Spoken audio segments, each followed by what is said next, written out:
So ito nga pala mga kabesya, nagte-trending na video na perfume made in UAE, Dubai, na sinasabi ni Mami Tony Fowler. So panoorin natin ang video. Oh my gosh, Mami. Ano? Talad din. Talad din, sis. Kawa! Meron ka din dito. Wax pa lang, bakla. Hindi ka ganyan. Oh, oh. Ay, punyeta ka, Tyronia. Oh. Oh my God. Ganun din yung feels niya. Oh my God, lagyan pa lang. Sabi ang bahon. Kawa, dali! Ay, fresh to. Nagulat ako, hindi ko expected. Ang fresh niya. Ang fresh niya. Hello mga kabesis, so for today's video, dumating na nga pala ang ating package. So tara, i-unbox na natin. So finally guys, dumating na siya. So super excited na tayo i-unbox itong super na nagte-trending. Ayan, na perfume dito sa TikTok at saka sa Facebook.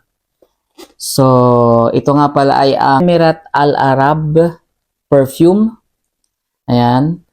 So, kung makikita nyo, ayan ang sealed. So, ayan, ibig sabihin, legit. So, Eau de Parfum made in UAE. So, ayan. So, kung makikita nyo, yung nakalagay na made in UAE, yung talagang original. Ayan.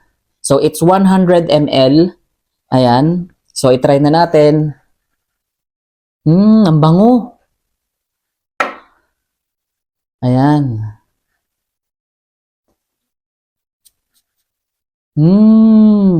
Super bango.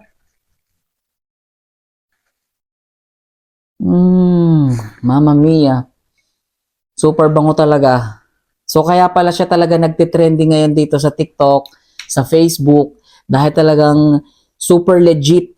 So pag ginamit nyo ito mga kabeshi, kung pawisin kayo, ayan, so hindi siya basta kagad nawawala yung scent niya.